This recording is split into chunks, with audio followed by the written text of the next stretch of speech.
사랑, 오늘 이 시편은 바로 그 사랑을 노래하는 사랑의 노래라고 제목이 붙어 있습니다.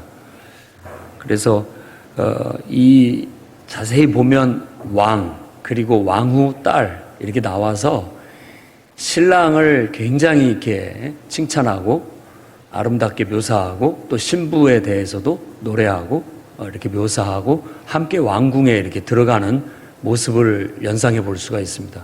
이건 그 결혼식 장면을 떠올리게 하는 것이라고 볼 수가 있습니다. 그래서 이 제목이 결혼식 축가 정도로 생각을 해도 될 것 같은데, 이제 전체적인 주제는 바로 이 결혼식이라는 인간에게 있어서는 가장 중요한 어떤 의식이 우리 인간사에 사랑이라는 진리를 잘 드러내고 있어서 그 주제는 사랑이라고 할 수 있겠습니다.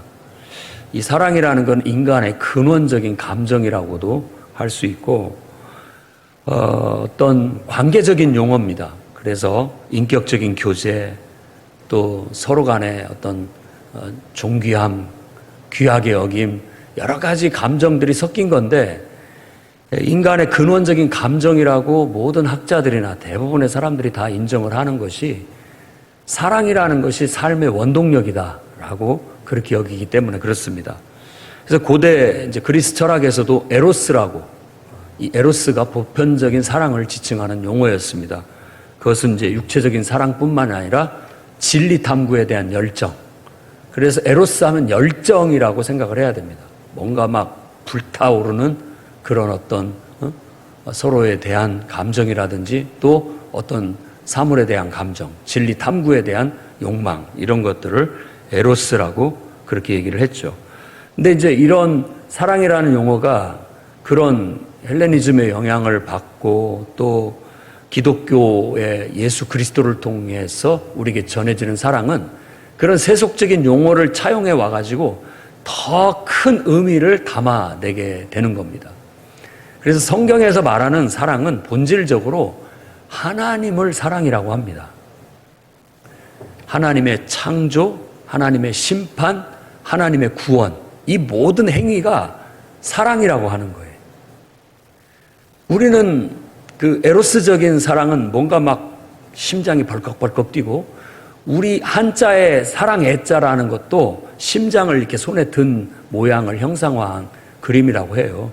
그러니까 뭔가 막 가슴이 두근두근하고 막 심장이 빨리 뛰고 이러면서 막 열정적인 어떤 그런 면들을 많이 지칭을 하는 건데, 본질적으로는 심장이 뛰듯이 온 세상 만물을 창조하셔서 만물이 다 제각각이 제 역할을 하고 제 빛을 내면서 이렇게 살아가는 것, 돌아가는 것, 돌아가게 만드는 모든 어떤 힘, 원동력, 그걸 통칭 우리가 성경에서 사랑이라고 말한다라고 그렇게 이해를 해야 되겠습니다. 그래서 그 사랑을 가장 완벽하게 보여준 게 성육신하신 예수 그리스도, 그분의 십자가의 죽음과 부활. 그게 하나의 그 그림처럼, 액자에 걸린 그림처럼 뭔가를 함축하고 의미하고 상징하는 딱 그림이 된 거예요. 그리고 그 이야기가 우리의 인생의 본질과 어떤 창조주 하나님과 인간의 관계, 그리고 우리의 삶의 모든 어떤 진리를 그 속에 다 이렇게 녹여서 함축해 놓은 그런 깊은 의미가 있게 되는 거예요. 그래서 예수 믿으라는 단순한 말 속에는 예수님을 알아가고 그분을 배워가고 그분을 삶으로 살아내는 그런 삶을 다 함축해서 말하는 건데, 그 사랑을 알면 우리의 가슴이 이렇게 벅차오르고 우리 마음이 막 넓어지고 또 우리가 아주 뭔가를 통달한 것처럼 인생을 그렇게 살아갈 수 있는 기본적인 자세를 갖추게 된다라는 겁니다. 그래서 그리스도의 성육신과 십자가의 죽음과 부활을 통해서 그야말로 창조주 하나님의 사랑은 창조하시고 심판하실 뿐만 아니라 우리를 구원하시는, 그런데 그 구원의 행위, 창조나 심판이나 구원의 행위 속에 하나님의 희생, 이게 들어있다라는 걸 보여줍니다. 그러니까 실질적인 희생이 따르지 않은 삶은 없고 희생이 따르지 않은 사랑도 없습니다. 그건 다 그냥 허상일 뿐인 것이죠. 그래서 만물의 실제이신 예수 그리스도가 나타나심으로 그분 안에서 모든 것들이 다 밝혀지게 된 그런 것으로 보게 되는 겁니다. 이런 사랑이 다시 르네상스를 거치면서 세속화되게 됩니다. 그러니까 정말 하나님께 근거를 둔 숭고한 사랑이 인간의 얄팍한 감정에 토대를 둔 사랑으로 세속화가 돼요. 긍정적이기도 하고 부정적이기도 합니다. 긍정적인 면은 너무나 숭고한 사랑은 우리 눈높이에 안 맞잖아요. 너무 숭고한 얘기만 하고 살면 우리 현실에 있어서는 사실 그건 하나님 거고 우리는 그걸 해내지 못한다라고 해서 아예 도달하지도 못하는 문제가 있어서 비판을 받습니다. 근데 세속화는 우리가 할 수 있는 만큼의 사랑, 내가 느끼고 내가 할 수 있는 그런 열정과 이런 사랑을 얘기하는데 그것은 또 절대적인 어떤 가치나 기준이 없다 보니까 제멋대로의 이기적인 사랑으로 퇴락해버릴 수밖에 없는 그런 한계점을 갖고 있게 되는 거예요. 그래서 결국은 그것이 세속화됨으로써 사랑의 무게가 너무 가벼워졌어요. 그래가지고 바람에 훅 불면 날아가 버릴 정도로 그냥 너무나 쉽게 변하고 너무나 쉽게 달라지고 자기 하고 싶은 대로 하는 이기적인 그런 얄팍한 사랑에 이제 우리들도 염증이 느껴지는 그런 상태로 아마 세상이 발전해 갈 것 같습니다. 저는 오늘 이 사랑을 노래하는 본문의 이 시를 통해서 정말 우리가 불러야 될 진정한 사랑의 노래, 우리가 불러야 할 인생을 통해서 삶으로 살아내야 될 정말 진정한 사랑에 대해서 여러분에게 몇 말씀 드리고자 합니다. 맨 먼저의 첫 번째는 아름다운 자신을 이루라는 거예요. 결혼이라는 게 사실 가만히 보면은 그냥 신랑은 왕이고 신부는 아리따운 공주? 이런 이미지로 그날만큼은 왕으로 대접하고 왕으로 대접을 하는 것이 결혼식입니다. 그래서 가만 보세요. 복장도 그렇고 그 왕을 넘어서 거의 신이에요, 신. 드레스를 입은 신부는 여신입니다, 여신. 그리고 그 신랑의 예복을 입은 그야말로 신랑은 왕이에요. 그 세상에서 제일 용맹스럽고 멋진 왕이죠. 그런 모습으로 대우를 받는 날이 결혼식 날이라고 볼 수 있습니다. 근데 이런 혼인잔치라는 이미지를 통해서 그게 그렇게 정말 이상화시키고 그걸 아름답게 묘사함으로써 우리에게 뭔가 교훈을 주고 있다는 걸 아셔야 됩니다. 그래서 그런 걸 깊이 묵상을 하면서 오늘 2절 말씀에 보면 왕은 사람보다 아름답다, 인생보다 아름답다. 옛날 번역본에서는 인생이라고 번역을 했습니다. 아담이라는 게 아담의 아들이라는 것이 가만히 보면은 사람의 아들이지만 그 자체가 인생 자체를 얘기하기도 해요. 그래서 모든 인생보다 가장 아름답다라고 그렇게 신랑을 치하를 합니다. 그래서 저는 이 말씀을 묵상하면서 우리가 먼저 정말로 사랑해야 할 사랑의 노래는 자기 자신을 사랑하는 거예요. 자기 자신을. 이 모든 전제 속에는 하나님이 사랑이고 하나님 사랑으로부터 모든 게 나왔다라는 걸 전제하고 있는 겁니다. 근데 그것 속에서 하나님의 사랑을 느끼면서 가장 먼저 우리가 사랑해야 할 것은 자기 자신이에요. 자기 자신을 가장 아름답게 여러분들이 갖고 와야 됩니다. 그게 진정한 사랑이에요. 자기를 아름답게 가꾸지 못하게 되면 뭔가가 빈 듯한 사랑을 하게 될 수밖에 없습니다. 물론 버지니아 사티어 같은 그런 사람은 사람 가슴 속에 자존감이 있어야 사람이 늘 바르게 살아갈 수가 있다. 자존감이 없으면 삐딱하게 생각하게 되고 자꾸만 왜곡되게 판단하게 되고 인생을 굽어 돌게 된다라고 그렇게 얘기를 해요. 그것 또한 다른 뜻이 아닙니다. 진정으로 자기를 사랑하는 거예요. 근데 진정으로 자기를 사랑하는 게 뭐냐? 이건 곰곰이 이제 깊이 묵상을 해봐야 할 문제입니다. 나를 어떻게 사랑할 것인가. 근데 가만히 보면 이건 여러 학자들, 철학자들, 심리학자들의 이야기를 종합해 봤을 때도 그렇고 성경을 봤을 때도 그렇고 우리에게 있어서 자기 사랑은 뭐냐면 사람은 다 자기 속사람이 있습니다. 성경에서는 영혼이라고 얘기를 해요. 영혼. 영혼은 진짜 내 속에 있는 진정한 나를 말하는 거예요. 왜 근데 우리는 내가 나지 또 다른 게 뭐가 있느냐라고 하는데 실제로 보면 우리가 세상을 살면서 진짜 나답게 살지를 못합니다.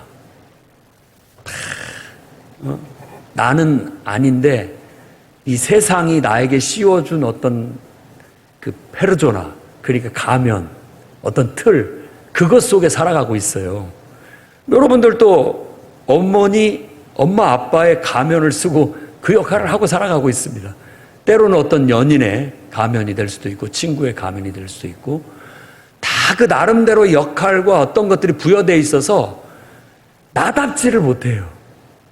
그것에 학습되어져 있다든지 혹은 눈치를 본다든지 체면을 본다든지 그게 다 부정적인 건 아니지만 그런 것 속에 살다 보니까 어느 순간 자기를 잊어버리고 삽니다. 그러니까 우리 부모들도 그런 얘기 많이 듣죠. 내가 제 아내가 이경숙이라면 진짜 이경숙으로 불러주고 사랑해주고 대우하는 게 아니라 항상 누구 엄마, 누구 부인 이런 식으로만 대하고 산다라는 거죠. 그러다 보면 자기를 너무 잃어버리게 되면요 사람이 공중에 붕 떠서 이렇게 표류를 합니다. 방황을 하게 돼요. 그래서 인간은 누구든지 신 앞에서 신의 임재 앞에서 신의 거울 앞에서 자기를 발견해야 돼요. 그리고 그 자기를 여러분 스스로가 위로하고 스스로가 가꾸고 가장 아름답게 만들어가야 할 책임이 있습니다. 그게 바로 사랑이에요. 우리가 불러야 할 1절의 사랑 노래는 자기 사랑입니다. 열심히 자기를 가꾸고 자기의 내면과 자신의 말과 행동이 일치되도록 연합되도록 훈련해 나가셔야 됩니다. 그걸 통합이라고 하죠. 통합. 자아가 통합된다라고. 이게 흐트러지면 인생을 못 삽니다. 제대로. 이거 했다가 저거 했다가 너무 혼란스럽고 분주하고 복잡해요. 자기를 통합해야 됩니다. 자기의 내면에서부터 우러나온 내가 돼야 돼요. 그러려면 우리는 늘 창조주 하나님 앞에 서서 그분의 임재 속에서 자기를 늘 바라보고 거울에 비춰보고 자기를 가꿔야 돼요. 가장 아름다운 모습으로. 신랑이 가장 아름다운 모습을 이 시에서 묘사하고 있는 것처럼. 그래서 이 아름다운이라는 단어를 쓰면서 아름다운 그 신랑의 모습, 남성상을 용사처럼 강한 모습, 아주 용사의 강한 모습. 그래서 그가 쏜 화살 앞에는 누구도 당해낼 수가 없고 그 입에 은혜를 머무는 입술 속에서 나오는 말이 사람을 그냥 녹여요. 감동을 시키고 완전히 사람을 움직일 수 있는 힘이 있어요. 그리고 위엄이 빛이 나요. 위엄 자체의 단어가 빛난다는 의미도 있는데 매력적이고 그의 풍채가 아주 그냥 존재감이 있다는 뜻입니다. 그리고 그의 왕국, 다 자기 나름대로의 자기만의 왕국이 있습니다. 그 왕국을 의로 다스리는데 이 의는 바로 하나님의 올바름, 하나님의 의를 말하는 겁니다. 그러니까 자기 자신을 이렇게 잘 질서 정연하고 바르고 온전하게 가꿔내가면서 정말 하나님으로부터 받은 어떤 것들을 내 삶에서 힘있게 펼쳐내는 모습을 아름다운 남성상으로 그리고 있어요. 반면에 이제 아름다운 여성상은 그 옆에 조력자로서 딱 서 있는 오빌의 금과 같이 귀한 존재로 묘사를 하고 있습니다. 오빌의 금 하면은 아주 최고급 순도 거의 99.9% 100%의 가장 아름다운 금이라고 했는데 생각을 해야 됩니다. 그러니까 정말 함께 그 옆에 그를 돕고 조력하고 함께하는 그 여인의 그 아름다움을 오빌의 금에 빗대어 말하고 있는 겁니다. 이런 걸 봤을 때 여성상은 아버지의 집에서 아주 존귀하게 잘 돌봄을 받고 가꾸어서 가장 아름다운 모습으로 돌봐지고 가꾸어졌다가 이제 아버지 집을 탁 떠나서 더 이상 그 집은 돌아보지를 말아야 된다고 여기서도 그렇게 얘기합니다. 이제는 새로운 주인 혹은 새로운 왕, 함께할 배우자, 동료, 내가 도와야 할, 함께 돕고 살아야 할 그 존재 옆에 존재하는 것. 그것을 이제 결혼이라는 의미로 얘기를 하게 되는 것이죠. 그러니까 이 말씀에 봤을 때 여자든 남자든 각자 자기의 가장 아름다움을 어느 시기까지는 가꿔야 됩니다. 최고의 아름다움과 같이. 그것을 저는 오늘 하나님의 창조주 하나님 앞에서 그분의 말씀과 그분의 교훈을 통해서 갖고 나가야 된다고 말씀을 드리고 싶습니다. 그래서 그분으로부터 이 속에서부터 우러나오는 그 아름다움이 내 말과 행동과 내 삶에 주어진 삶의 영역을 관리하고 돌보는 대로 이렇게 나타나게 돼서 참 모습도 아름답지만 말도 아름답고 행동도 아름답고 그가 가꾸고 돌보는 모든 것이 다 아름답구나라고 할 수 있는 그런 사랑을 이루시기를 바랍니다. 그 다음에 두 번째로는 아름다운 가정을 이루라는 겁니다. 9절에 왕후는 오빌의 금으로 꾸미고 왕의 오른쪽에 서도다라고 그렇게 얘기했는데 결혼식 장면을 딱 연상시키는 거예요. 지금까지는 부모님의 품 안에서 정말 예쁘게 길러지고 아주 아름답게 관리받고 지내왔다면 이제는 그 곁을 떠나서 자신의 자신의 왕자 찾아서 그 옆에 딱 오른쪽에 서게 되는 것이죠. 15절에는 그들은 기쁨과 즐거움으로 인도함을 받고 왕궁에 들어가리로다. 모든 사람들의 정말 부러움과 또 축하와 칭찬과 축복 속에 이제 둘이 손잡고 결혼식장을 퇴장하면서 자신들의 왕궁으로 들어가는 겁니다. 얼마나 멋진 모습입니까? 신혼집을 향해서 나아감으로써 새로운 삶을 시작하는데 저는 이 말씀을 묵상하면서 우리가 두 번째 불러야 할 사랑의 노래는 아름다운 가정을 이루는 것이다 라고 말씀을 드리고 싶습니다. 다 이 혼인잔치, 결혼이라는 걸 통해서 우리에게 가르치는 교훈은 연합이에요. 연합. 첫 번째 노래가 우리가 불러야 할 노래가 자기를 아름답게 이룬다라는 건 자기의 내면과 자기의 삶의 연합이에요. 일치. 두 번째로는 정말 한 사람의 훌륭한 인격과 또 다른 한 사람의 훌륭한 인격이 만나 서로 조화를 이루고 서로가 하나가 돼서 연합을 이루어내는 것. 그것이 아름다운 가정을 이루어내는 사랑이라는 거예요. 그러니까 우리가 불러야 할 2절의 사랑 노래는 그야말로 아름다운 가정을 사랑으로 꽃피워내는 겁니다. 열매를 맺어내는 거예요. 청춘 남녀가 정말 건강하고 멋지고 아름답고 정말 너무나도 사랑스러운 그 청춘 남녀가 서로 진정한 사랑을 하고 그 진정한 사랑을 서로 확인하고 약속하고 서로가 하나가 되는 그 모습이야말로 세상에서 가장 아름다운 연합의 모습인 거예요. 가장 아름다운 하나됨의 모습이에요. 그래서 성경에서는 바로 이 혼인잔치에 대한 이미지를 가장 아름다운 화합의 어떤 잔치로 묘사를 하고 있는 겁니다. 이것을 우리가 제대로 깨닫지 못하게 된다면 행복하고 아름다운 가정을 이룰 수가 없습니다.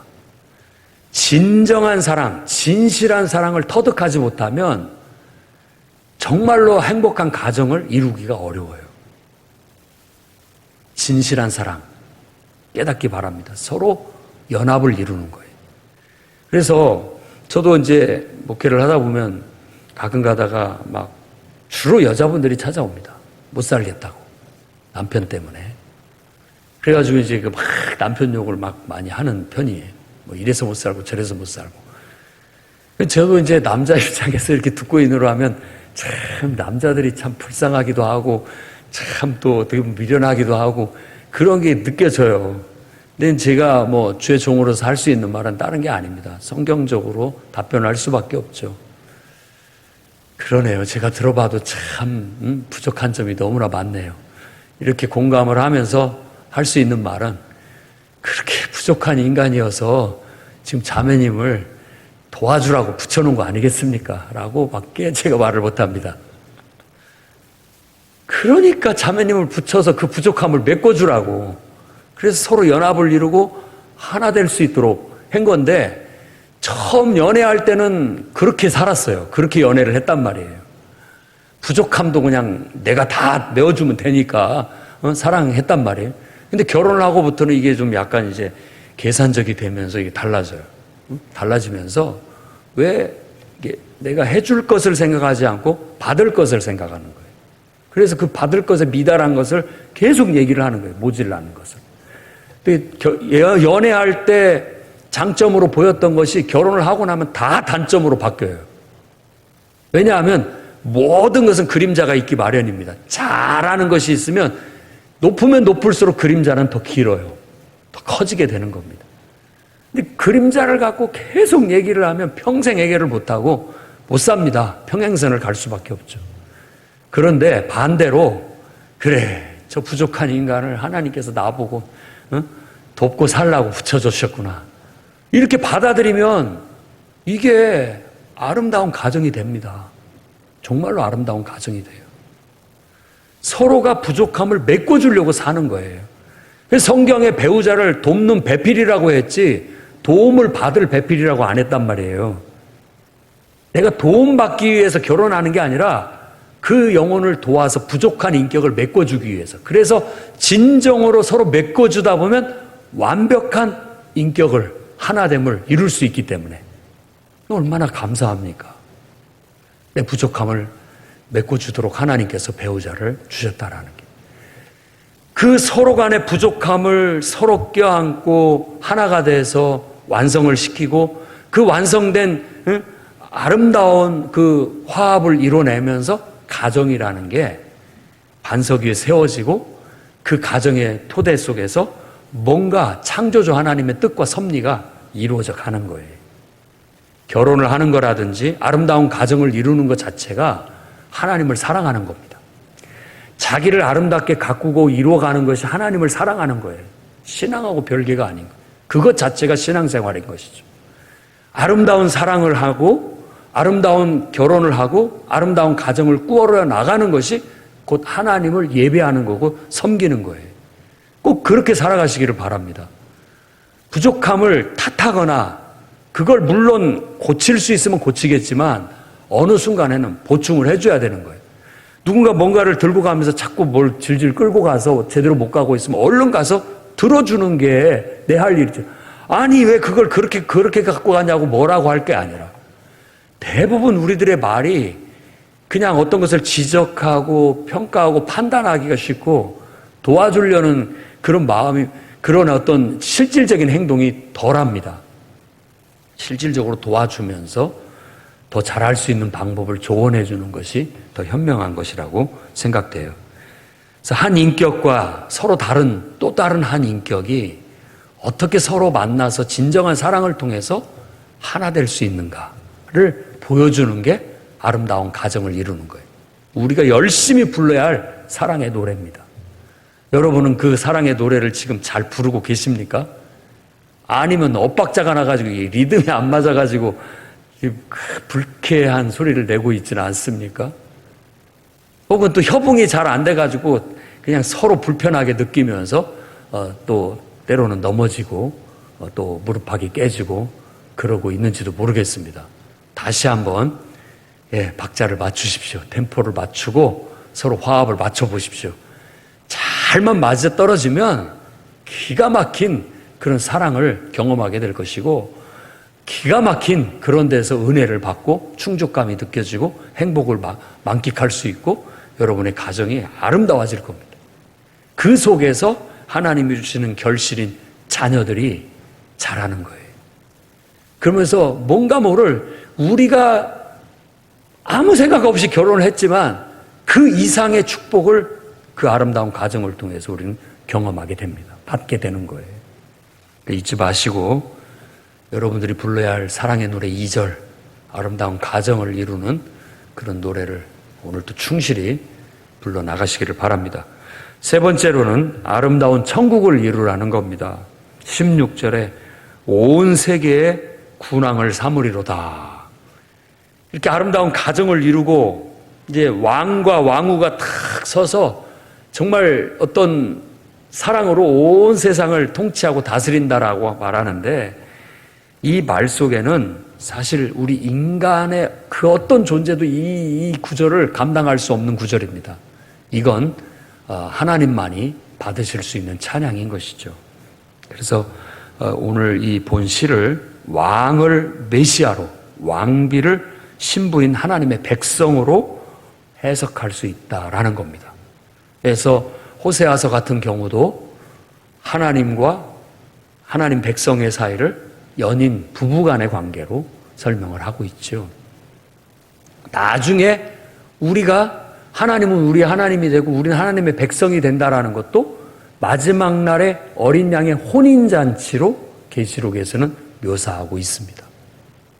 그야말로 창조주 하나님, 온 세상의 진정한 왕이신 하나님의 그 통치가 온 세상에 펼쳐지는 그곳을 하늘나라, 천국이라고 말하는 거예요.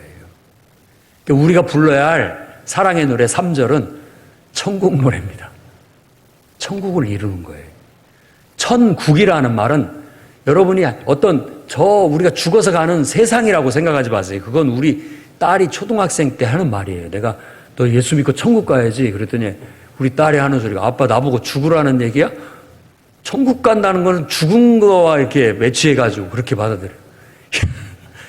천국을 가야 된다는 건 하나님의 다스림, 통치 속에 살아간다는 뜻입니다.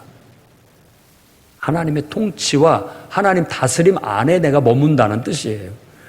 그럼 우리가 정말 실현해야 할 것은 지금 세상이나 앞으로 오는 세상이나 하나님의 통치 속에서 하나님과 나와의 연합, 협응이 이루어져야 된다는 거예요. 이 땅에서 인간이 존재하는 이유가 예수 그리스도라는 그 모습 속에 담겨 있어요. 예수 그리스도는 하나님의 형상이잖아요. 말씀이 육신이 되어 우리 가운데 나타났잖아요. 그 그리스도가 창조의 원리고 섭리예요. 그리스도 안에서 우리가 지음을 받았다고 성경이 말합니다.